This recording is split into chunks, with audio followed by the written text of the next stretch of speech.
Hey everyone, welcome to Mom's Touch Handmade Natural Products.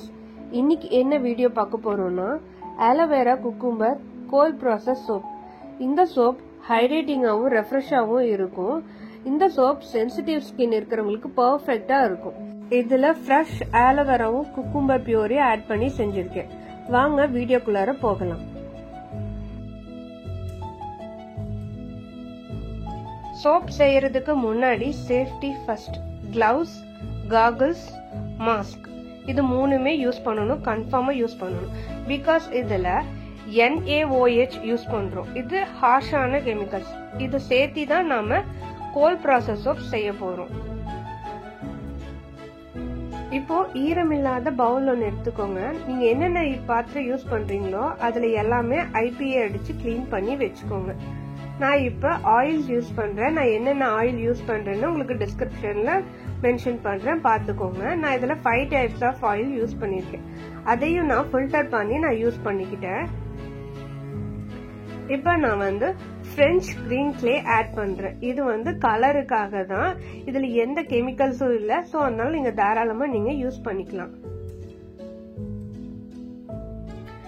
ஆலோவேராவும் குக்கும்பரையும் நல்லா அரைச்சு பியூரி பண்ணி எடுத்து இப்ப நான் ஆட் பண்ணிக்கிறேன். ஃப்ரெஷ்ஷாவே தாங்க நான் அதை ஆட் பண்ணிக்கிறேன். எடுத்த உடனே பிளெண்டர் போடாம ஃபர்ஸ்ட் இந்த மாதிரி சின்னதா மிக்ஸ் பண்ணிட்டு அதுக்கப்புறமேட்டு நீங்க பிளெண்டர் யூஸ் பண்ணிக்கோங்க. இப்ப நான் பிளெண்டர் போட்டு எல்லாம் ஒன்னா மிக்ஸ் பண்ணிக்கிறேன். நான் இப்ப நான் லை ஆட் பண்ணிக்கிறேங்க. இதை நீங்க ஃபில்டர் பண்ணி தான் ஆட் பண்ணணும். நீங்க ஃபில்டர் பண்ணாம ஆட் பண்ணீங்க அப்படின்னா அந்த லைல ஏதாவது சின்ன சின்ன பார்ட்டிகல்ஸ் கரையாம இருந்துச்சுனாலும் நீங்க சோப் யூஸ் பண்ணும்போது ஸ்கின்ல படும்போது உங்களுக்கு ஏதோ இரிட்டேஷன் ஆகும். சோ நீங்க கரைச்சி வச்சுட்டு ஃபில்டர் கன்ஃபார்மா பண்ணி யூஸ் பண்ணிக்கோங்க. இப்போ எடுத்த உடனே பிளெண்டர் போடாம ஸ்பேச்சுலால நல்லா மிக்ஸ் கொடுத்துக்கோங்க. அதுக்கப்புறமேட்டு பிளெண்டர் யூஸ் பண்ணிக்கலாம்.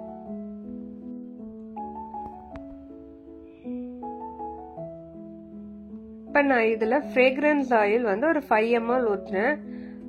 உங்களுக்கு என்ன ஃப்ரேக்ரன்ஸ் ஆயில் வேணாலும் நீங்க யூஸ் பண்ணிக்கோங்க. பேட்டர் இப்ப இந்த கன்சிஸ்டன்சில வந்த உடனே நீங்க பீட்டர் போட வேணாம், இல்லைன்னா டக்குன்னு கெட்டி ஆயிடும் உங்களுக்கு. அதுக்கப்புறம் நீங்க மோல்ட்ல போர் பண்ண முடியாது. ஸோ இந்த அளவுக்கு இருந்துச்சுனாலே போதும் உங்களுக்கு.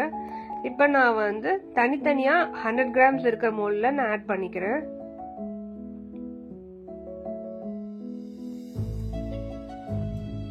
இப்ப இத 2 days கழிச்சு அன்மோல்ட் பண்ணிக்கலாம். பாருங்க மோல்ட்ல இருந்து எவ்வளவு ஈஸியா வருதுன்னு.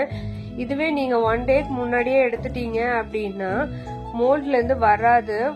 ஷேப் கொஞ்சம் அன்மோல்டா இருக்கும். கொஞ்சம் கொஞ்சமா அந்த பேட்டர் எல்லாம் மோல்டுல செட் ஆயிடும். ஸோ அதனால ஒரு 2 நாள் நல்லா காய வச்சுட்டு அதுக்கப்புறமேட்டு அன்மோல்ட் பண்ணிக்கலாம். இந்த சோப்பை நீங்க உடனே யூஸ் பண்ண கூடாது. ஒரு 4 to 6 weeks கழிச்சு தான் யூஸ் பண்ணணும். அது வரைக்கும் இது கியூரிங்லயே இருக்கணும். இந்த சோப் யூஸ் பண்றதுனால என்ன பெனிஃபிட்ஸ் பார்க்கலாம். ஆலோவேரா அண்ட் குக்கும்பர்ல நிறைய வாட்டர் கண்டென்ட் இருக்கு. உங்க ஸ்கின் சாஃப்டாவும் மாய்ஸ்சரைஸாவும் இருக்கும். இதுல ஆன்டி ஏஜிங் ப்ராப்பர்ட்டிஸ் இருக்கு. சோ உங்க ஸ்கின்ல வரக்கூடிய ரிங்கிள்ஸ், ஃபைன் லைன்ஸ் வராம தடுக்கும். டார்க் ஸ்பாட்ஸ் ரெடியூஸ் பண்ணும். ஆலோவேரால ஆன்டி பாக்டீரியல் ப்ராப்பர்ட்டிஸ் இருக்கு. சோ ஃபேஸ்ல ஆக்னி வராம தடுக்கும். இந்த சோப் யூஸ் பண்ணீங்கன்னா ரொம்ப ரெஃப்ரெஷ்மெண்டா இருக்கும். சென்சிட்டிவ் ஸ்கின் இருக்கிறவங்களுக்கு இது ரொம்ப ஆப்டான சோப். இந்த வீடியோ உங்களுக்கு பிடிச்சிச்சுன்னா லைக் பண்ணுங்க, ஷேர் பண்ணுங்க, சப்ஸ்கிரைப் பண்ணுங்க. இந்த சோப்பை நீங்களும் வீட்ல ட்ரை பண்ணி பார்த்துட்டு எப்படி இருந்துச்சுன்னு கமெண்ட் பண்ணுங்க. கூடவே ஆளுங்கிற பெல் பட்டனையும் கிளிக் பண்ணுங்க. அப்பதான் நம்மளோட வீடியோஸ் உங்களுக்கு ரெகுலரா உங்களுக்கு கிடைக்கும். பாய். உங்களை நெக்ஸ்ட் வீடியோல பார்க்கலாம்.